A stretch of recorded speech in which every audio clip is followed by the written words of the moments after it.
আসসালামু আলাইকুম। আজকে একটা ইন্টারেস্টিং টেক নিয়ে কথা বলতে চাচ্ছি। It's more like a throwback and the tech I'm going to talk about is this one.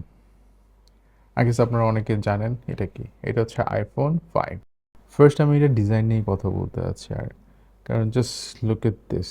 It's a really slick mobile. ওই সময় যখন এটা রিলিজ করছিল I was so loved with it. Specially black কালারটা আমার আসলে অনেক পছন্দ ছিল।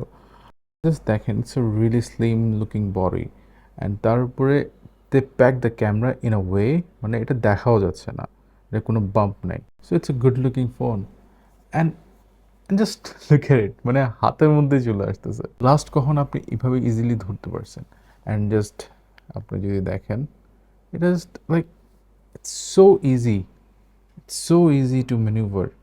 আপনি ইজিলি এখান থেকে হোম বাটন থেকে এখানে দিতে পারছেন, এখানে এটা করতে পারছেন। And exciting thing was like 3.5 mm আজকাল তো নাই, ইভেন লাইক অ্যান্ড্রয়েডের মধ্যেও নাই।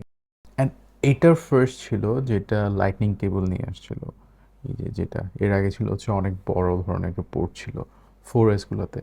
4S was one of the best looking phone and this is I guess the second best in my opinion. But আমাকে যদি বলতে বলেন I will choose this over 4S or 4। But একটা প্রবলেম ছিল হচ্ছে এটার পাওয়ার বাটনটা এখানে ছিল এই টপের মধ্যে। I mean, like it's okay কারণ it's like it's easy to hold, easy to use. So ওই হিসাবে it's okay. But এখনকার যদি আপনি পাওয়ার বাটন উপরে দেন it would be really difficult to use it. Volume বাটনগুলো দেখেন it's so tactile. Like শুনতে পারতেছেন কিনা?